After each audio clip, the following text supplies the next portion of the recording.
Hi, I'm Charles Baxley, username Digital Scream CMB. This is a video that I wanted to put together that I call the Expanding Cosmo Conversation about the expanding universe.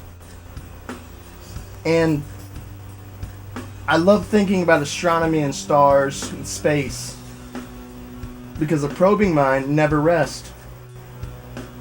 And these are a couple of questions that I had last night. Why is the universe expanding? What is driving the expansion? Is look back time actually accurate? Or is that the distance that we saw the universe when it first started to shine its light on us? And when we receive it, it's actually further nowadays, isn't it? If space is expanding, why is there so many collisions with galaxies and stuff, mergers, planets? Are there actually edges to the universe? That's the real question. Little background info about me. If anybody knows me in person, they know that I'm real inquisitive and I like to ask a lot of questions. And I'm always looking up at the stars. Always. It's my favorite subject. Probably because I'm Irish and I can't hardly go out in the sun. So I'm always out at night. Ever since I've been real little, I can always remember going out and seeing the stars up in the sky and always saying, wow, what is that? Always had telescopes and I'm always reading up on this subject. And I'm really fascinated with it. And I decided to involve people in the conversation. I want to know what you think. Comment.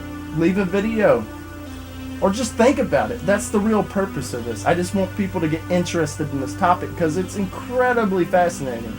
At least I find it fascinating, and I hope you do too. Now let's start expanding on these questions and explore why the universe is expanding. Why is the universe expanding? Does that mean everything else is expanding? No. Just the space in between objects is expanding.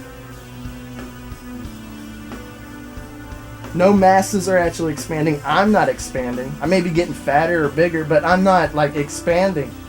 Neither is this house or this film I'm recording. It's not expanding. But the space in between objects is expanding. But really on a cosmic level, not in between me and the camera. Well, I mean, who really thought up the idea that the universe is expanding? Edward Hubble. I think it was in 1929 when he first put this theory together and it became accepted that the universe is expanding. Albert Einstein slowly learned how to accept it.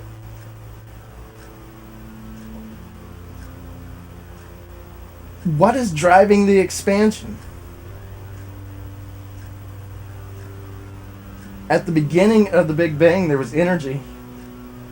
And then a couple billion years later, it started to get converted into matter. Stars started popping up. Hydrogen started forming stars. And then nuclear synthesis started happening. Hydrogen turned into helium. Some stars were even big enough, had enough solar masses to create more exotic elements like oxygen, nitrogen, carbon, silicon, all the way up to iron. It's what we are. Then supernovas happen. Boom! And that's what's in us now. Is we are the stars. Everything around us is from the stars. And it was energy at one time. Well, a couple billion years before this point, dark matter started to overwhelm. Started to become more in ratio to matter. We live in a dark matter and dark energy universe now.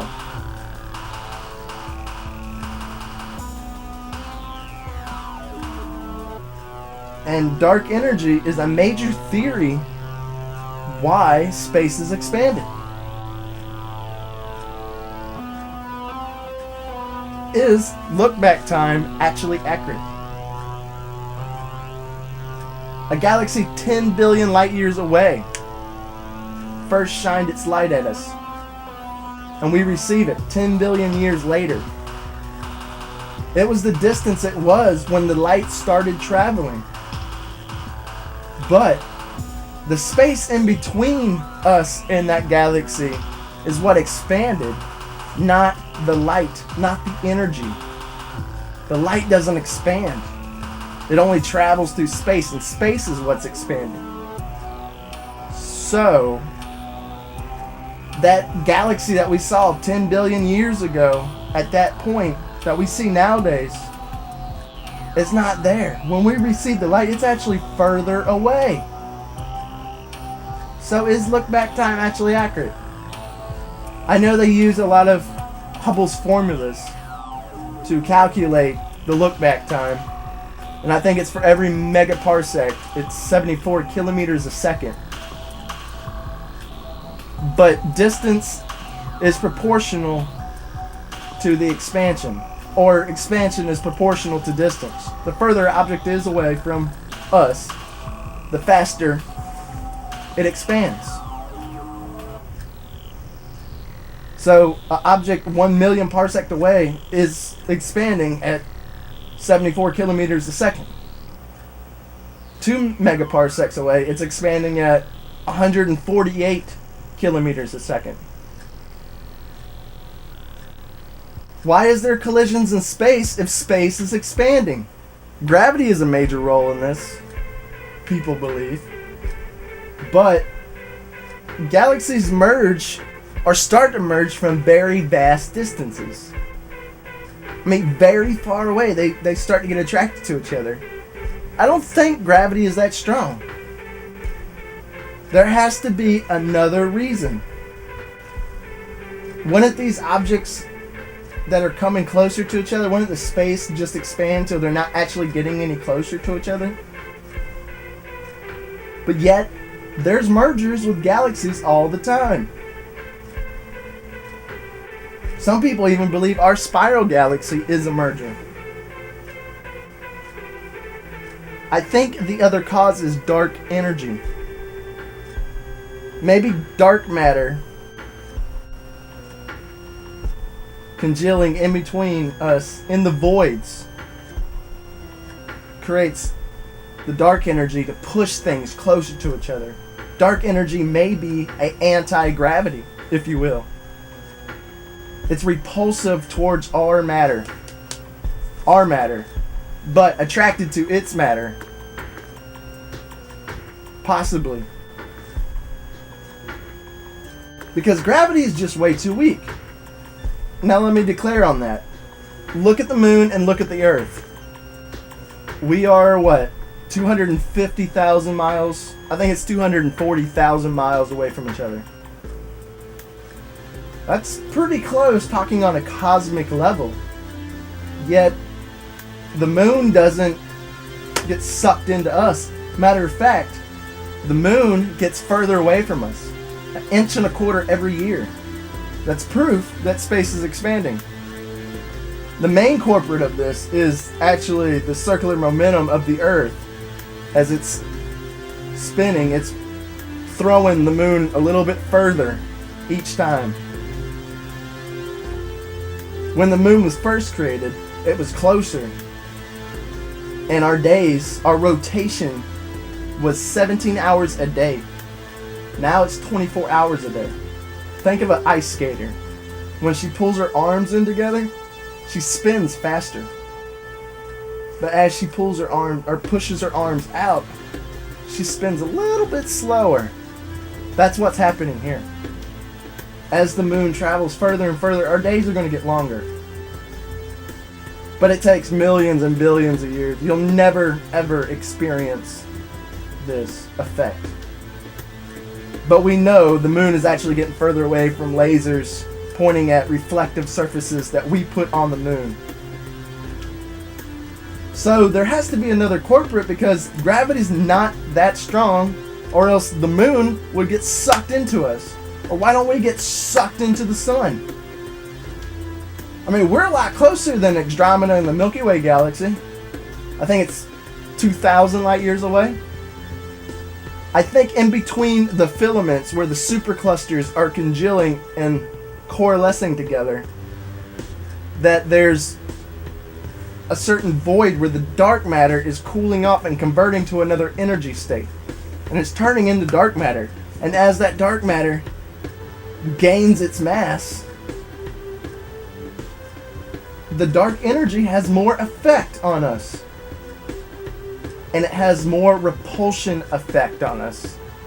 Thus, as space is expanding, it's actually creating more area for dark energy or dark matter to collect at, which is causing certain things to form together, like our superclusters. Why are there filaments?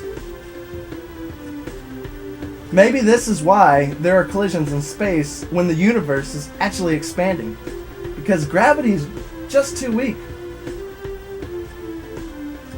The real question is there an edge to the universe? There has to be. If everything is expanding, we know it's expanding, there's proof. But we haven't seen the edge. We can't see the edge. But there has to be an edge if it's expanding. If not, this may be an infinite static universe. It goes on forever, always looping and congealing with itself, going in and out of each other, turning and warping in every direction. There is no end, it's infinite. But there has to be edges. It's expanding. We know proof from Edmund Hubble. The very most important question is, what do you think? Leave a comment, leave a video, or just think about it. Join the expanding cosmic conversation about the expanding universe. Thank you.